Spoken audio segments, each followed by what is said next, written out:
Hills live का प्रिय दर्शक, आप लोग को आज एक ऐसा एक प्रोमिनेंट आदमी से हम लोग मिलाने जा रहे हैं जिन्होंने फिलहाल अभी अभी हमारा जो छोटा डिस्ट्रिक्ट है डिमा हसाओ विजिट किया। और इन्होंने हमारा जो नॉर्थ ईस्ट है, उत्तर पूर्व जो है, यहाँ का ही आदमी है। ये बहुत हम लोग अपने आप को लाकी समझते हैं कि बहुत भाग्यवान सोचते हैं कि अपना एक आदमी इतना बड़ा पोस्ट में है, दैट टू टूरिज्म का, इंडिया टूरिज्म का रीजनल डायरेक्टर सर है। और हमारा साथ में काफ़ी दौड़ा दौड़ी के बीच में भी हमारा लिए टाइम दिया, आपका लिए टाइम दिया। डिमा हसाओ का वासी जरूर हमारा तरफ से भी बहुत बहुत धन्यवाद इनको। और इन्होंने जो सिर्फ टूरिज्म नहीं, इनका बैकग्राउंड हम अभी पूरा नहीं कर सकते हैं क्योंकि उनका जो काफ़ी चीज़ है हम लोग जानते भी नहीं, और थोड़ा बहुत जो भी जानते हैं ये हम समय के अभाव से हम पूरा नहीं कर पाएंगे।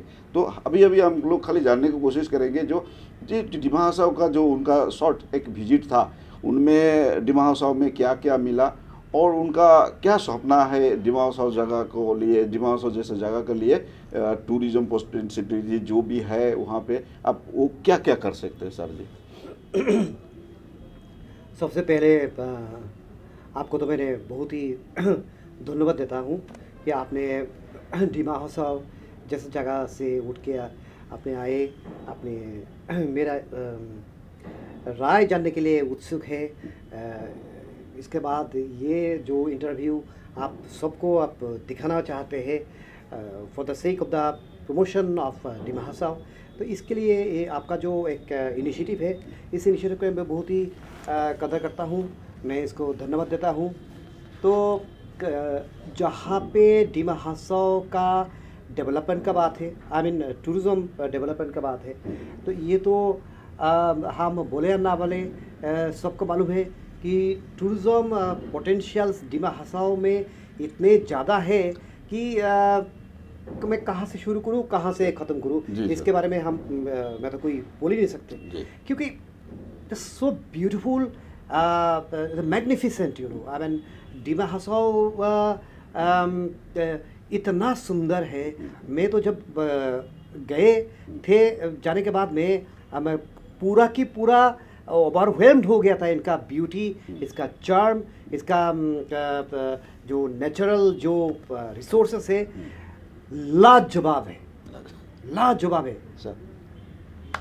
तो हम लोग जानने की कोशिश करेंगे, जो आपने वहाँ पे शायद पता है वहाँ पे 13 ट्राइब्स है, और हमारा क्या होता है, हमारा जो नॉर्थ ईस्ट का जितना भी ट्राइब्स है वो अपने आप में बहुत सारे खूबियाँ है।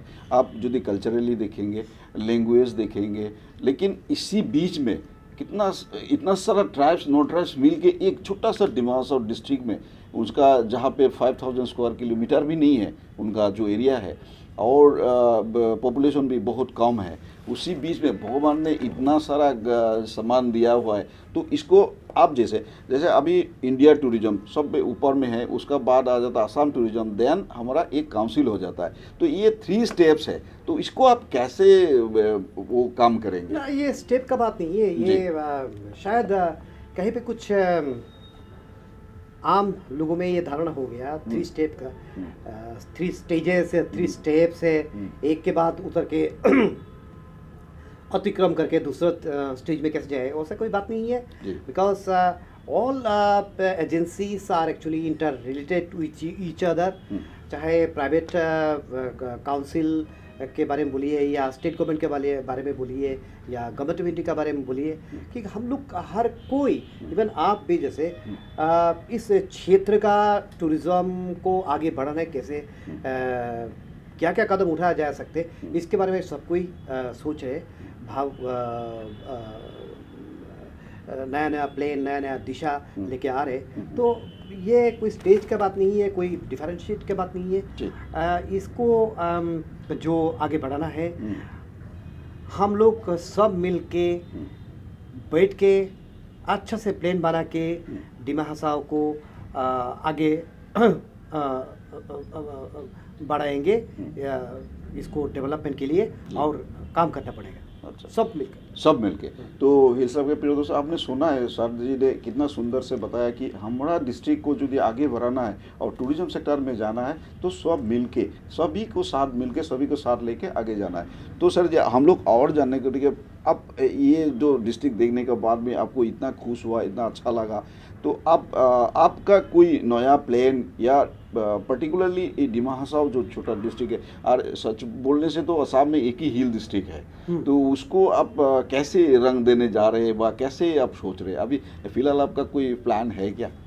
देखिए, मैं जो पहले बार गए थे तो वहाँ पे मैंने यूट्यूबर लेके गए थे। अच्छा। And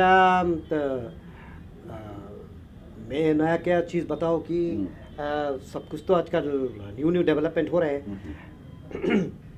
traditional form of tourism का जो है चेंज होते जा रहे हैं। मेरा यही कहना है कि टूरिज़्म को प्रमोट करने के लिए पहले जैसे हम लोग सोचते थे, जिस तरीके से हम लोग का इसको आगे बढ़ाने के लिए आइडिया लेके चलते थे, वो पुराना हो गया। अभी न्यू सोच लेके न्यू टेक्नोलॉजी को इस्तेमाल करके सही दिशा में जाना है। अभी यूट्यूबर का ज़माना है, अभी सोशल नेटवर्क का ज़माना है, ट्विटर फेसबुक का ज़माना है। उसको हम लोग अच्छा से इस्तेमाल करना पड़ेगा, क्योंकि अभी दूर और दूर नहीं रह गया। अच्छा। तो अगर हम लोग इसका यूट्यूबर के जरिए, जैसे पहले बार हम गए थे, काफ़ी सारे यूट्यूबर गए थे हम लोग के साथ, दे आर ऑल यंगस्टर्स। तो उस किस्म के यूट्यूबर लेके जाने के बाद उसको वहाँ पे जाके डिमा हसाओ का हर क्षेत्र का उसका यूट्यूब में फ़ोटो खींच के इसका लेके इसके बाद यूट्यूब में डालेंगे तो दुनिया भर का विश्व का लोग इसको देखेंगे। कहीं ना कहीं इसका एक पॉजिटिव मैसेज तो जाते हैं, पॉजिटिव मैसेज जाते हैं। एंड जहाँ पे न्यू जनरेशन से, मैं तो न्यू जनरेशन के बारे में मेरा बहुत ही पॉजिटिव इम्प्रेशन है। ये लोगों का सोच विचार, ये लोगों को जो एंथुसियाज्म है किसी एक जगह को लेके, एंड जो एनवायरनमेंट को ठीक रख के, स्वस्थ रख के, एनवायरनमेंट को पोल्यूट ना करके टूरिज्म को आगे कैसे बढ़ाया जाए, इन लोगों को जो सोच विचार है, उसी सोच विचार के हिसाब से हम लोग उसको चल सकते। एंड डिमा हसाओ में जो यूट्यूबर गए थे, ये लोग ने अभी यूट्यूब में डाला, तो आप लोग भी काफ़ी सारा देख सकते हैं कि ये लोग ने कैसे कैसे काम किया। तो भविष्य में हम लोग और ऐसा काम करेंगे, जैसे कोई साइकिल टूर लगाएंगे डिमा हसाओ में, गुवाहाटी से लेके वहाँ तक। देन व्हीकल टूर करवा सकते हैं। तो इस किस्म का हम लोग वर्कशॉप सेमिनार तो चलते ही रहे, रिजर्व तो कन्वेंशनल सिस्टम से ना, तो इस किस्म का हम लोग और काफ़ी करते जाएंगे, सो दैट बाहर का दुनिया भी डिमा हसाओ के बारे में जाने और आए। वहाँ पे होम स्टे के लिए हम लोग को काफ़ी सोचना पड़ेगा, क्योंकि रहने का सुबंदोबस्त अभी भी अच्छा उसी तरीके से हुआ नहीं। होटल का सिस्टम्स भी उसी तरीके से अच्छा डेवलप नहीं हुआ। होम स्टे, और एक बार फिर मैं बोलना चाहता कि ये सब उतना नया नहीं है, लेकिन ये कंसेप्शन हम लोग का रीजन में नया है, तो उसको लाए तो यंगस्टर्स दे प्रेफर।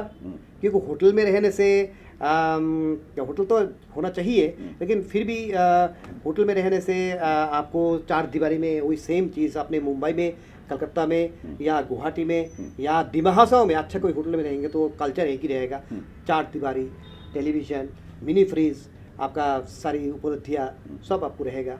लेकिन एट द सेम टाइम अपने होम स्टे में रहेंगे तो उन लोगों के साथ फैमिली के, जो फैमिली आपको होम स्टे का फैसिलिटी दे रहे हैं, उन लोगों को रहते हुए इंस्टेंटली इस एरिया का या उस एरिया का लोगों का रहन सहन, खान पीन, तौर तरीका, ज़िंदगी कैसे बिताते हैं आपको पता चल जाएगा। तो youngsters also preferring to stay in the home stay. Home stay के जरिए वहाँ का एकोमोडेशनल जो प्रॉब्लम होता है, जैसे अगर डिमा हसाओ में अगर पॉपुलर डेस्टिनेशन बन जाए, काफ़ी सारे टूरिस्ट आना शुरू कर दे, तो accommodation will be big problem. लेकिन होम स्टे उसी अल्टरनेटिव एकोमोडेशन होने के नाते उसी प्रॉब्लम को एक अच्छा से सॉल्यूशन हो सकते हैं।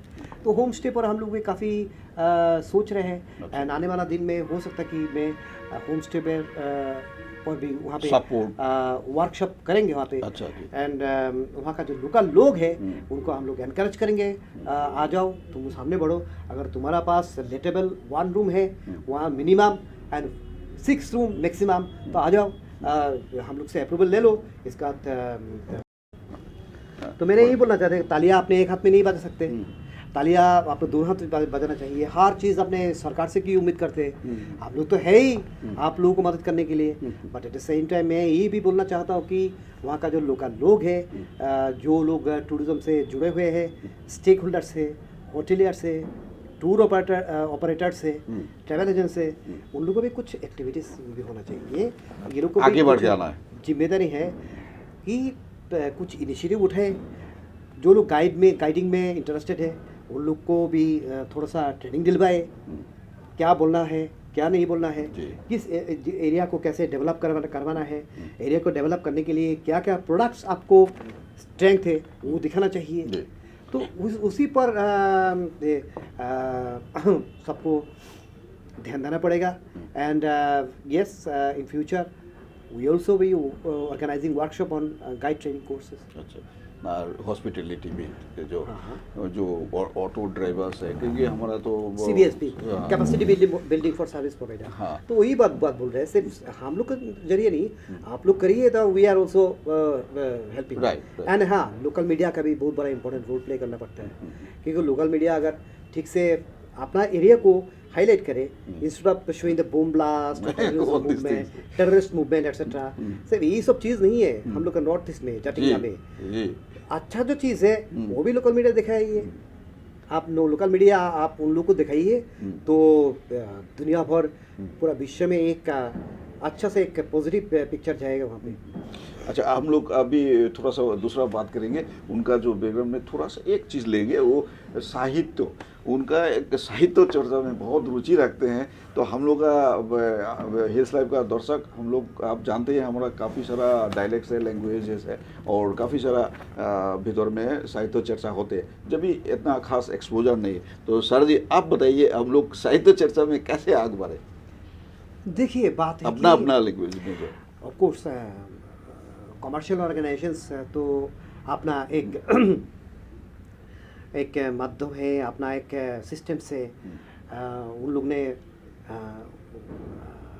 अपना एक तरीका होते हैं, जिसके बजाय जो कमर्शियल माध्यम में जो लोग काम करते हैं, जो लोग कमर्शियल पेपर में लिखते हैं, उन लोगों को बहुत स्टार बन जाते हैं। लेकिन जो उत्तर पूर्वी भारत में जो इंटीरियर प्लेसेस में भी जो लिखा लिखी होता है, जो लोग जनजातियों पर लिखते हैं, एनवायरनमेंट पर लिख रहे हैं, क्लाइमेट चेंज पर लिख रहे हैं, क्योंकि मैं ये सब बात जो बोल रहे हैं इसके पीछे एक सॉलिड रीज़न भी है, इसलिए कि अभी पूरा दुनिया में जो जिस तरीके से ग्लोबल वार्मिंग का इफेक्ट असर पड़ रहा है, जिस तरीके से डिफॉरेस्टेशन हो रहा है, और जैसे in the name of development urban civilisations जो फॉरेस्ट बेस्ड कल्चर को ख़त्म कर रहे हैं, तो उसका एक बहुत बड़ा एक नेगेटिव असर हर जगह पे पड़ रहा है। तो इसका असर पड़ने के बजाय वहाँ का लोगों का ज़िंदगी में काफ़ी सारा चेंजेस आ रहे हैं, नेगेटिव चेंजेस आ रहे हैं। आजकल फ्लड ज़्यादा हो रहे हैं, इसके बाद बीमार चारों तरफ फैल रहे हैं, जैसे कोविड-19 वो भी एक बोल रहा है कि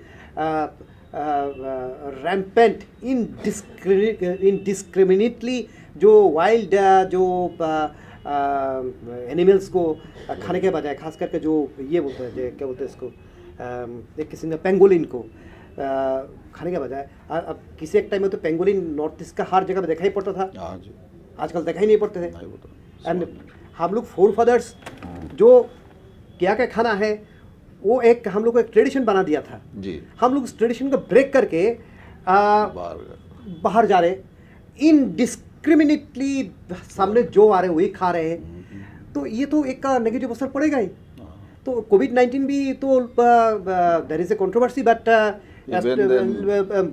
more and large, broadly speaking, some specialists are saying that due to the eating pangolin से वो वायरस हम लोग का शरीर में आ गए. Pangolin might have got the virus from bat or some other animals, but it happens due to the eating pangolin. अभी pangolin कहीं पे दिखाई नहीं पड़ता है. And in the हम लोग का इकोसिस्टम्स में, हम लोग का वर्ल्ड में, फ्लोरा एंड फाउना में हर एनिमल का कुछ ना कुछ एक कंट्रीब्यूशन से पॉजिटिव डेवलपमेंट है. जब बैट सबका बैट का भी काफ़ी सारा यह है, जो तो नॉक्टर्नल एनिमल है. बैट को हम लोग डरता है, वो हॉरर फिल्म में बैट को दिखाता है. लेकिन बैट के बजाय हम लोग का फूड चेन में काफ़ी सारा एक डेवलपमेंट होता है. उसके बजाय वो बैट पोलिनेट करता है. पोलिनेशन के बजाय हम लोग का गेहूँ, राइस, तो फूड ग्रेन ये सब होता है. अगर बैट पोलिनेट नहीं करते थे वहाँ पे जाके बैठ के वो इसका खाना ना खा के उसको यह ना करने से तो आज हम लोग खाना पीना कुछ नहीं मिलता था. तो every animal has its role. हम लोग उसी चेन को डिस्ट्रॉय कर रहे हैं. इसका नेगेटिव असर पड़ रहा है हम लोग पर.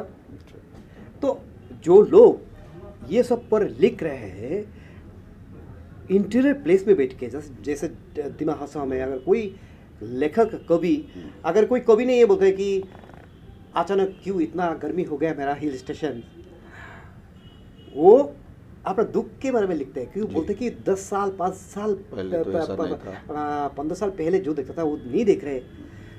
ये हम लोग ध्यान नहीं दे रहे. हम लोग क्यों ध्यान क्या दे रहे हैं?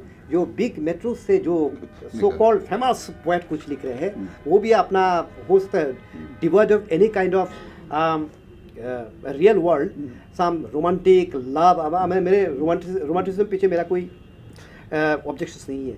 लेकिन वो किस किस्म का रोमांटिसिज्म है? एक रोमांटिसिज्म जो है एक सेल्फिश टाइप ऑफ रोमांटिसिज्म. ये वो सब हाईलाइट कर रहे हैं. लोगों के पास कोई ऑल्टरनेटिव नहीं है. रीडर्स के पास, रीडर्स से मालूम भी नहीं है. दिमाग हंसाओं में एक पोएट ने इस किस्म का कविताएं लिख रहे हैं जहाँ पे वही उभर के आ रहे हैं, उसका दुख उभर के आ रहे हैं due to that disturbance of the ecosystems. वो लिख रहे हैं कि पहले जैसे हम चिड़िया नहीं देख रहे. मन में शांति के लिए हम जो पहले ट्री का शेड्यूल बैठते थे वो ट्री नहीं है. ये सब जो लिखता है कोई गल्पकार दिमासा हसाओ का या कोई कवि, तो कितना सारे लोग पढ़ते हैं. तो वो और ज़्यादा लोगों को पास पहुंचाने के लिए हम लोग को अभी और ज़्यादा सोचना पड़ेगा. उन लोगों को ध्यान देना पड़ेगा लोकल कल्चर, लोकल लिटरेचर पर. और ज़्यादा हम लोग को गौर से देखना पड़ेगा ये लोग क्या बोल रहे हैं, क्या सोच रहे हैं, क्यों बोल रहे हैं. इसी बारे में हम लोग काफ़ी सारा विचार विमर्श करना पड़ेगा. तो अब लोग हम लोग पता चलेगा कि लिटरेचर सही है, किस तरफ से वहाँ पे भी उभर के आ रहे हैं. ठीक है. आज उनका काफ़ी टाइम हमने ले लिया, इसलिए माफ़ी चाहता हूँ. लेकिन हिल्स लाइव का दर्शक, प्रिय दर्शक, आप जहाँ में भी हो, आज हम वो भी बात बताते हैं. ये इतना साल में हमारा जो हिल्स लाइव का दर्शक का संख्या बढ़ के ये छोटा मोटा व्यूअर्स नहीं है. तो आप लोग आज ऐसा एक आदमी से आप लोग को परिचय कराया गया और आगे में भी हम लोग आशा रखते हैं कि ऐसा आदमी इनको हम लोग बार बार मिलेंगे, तंग करेंगे. आज 4-5 घंटा रुक के भी उनको हम मिला है, काफ़ी टाइम दिया है, इसलिए हमारा दिल से उनको बहुत बहुत धन्यवाद जनाता है. तो नमस्कार हिल्स लाइव का दर्शक, आप लोग खुश रहे और ऐसा माफिक आदमी का देखते रहिए, उनका बोलने का और आप लोग का सोच विचार में उनका जो बोलने का है कैसे प्रभाव पड़ता है वो भी देखते रहिए. Thank you very much.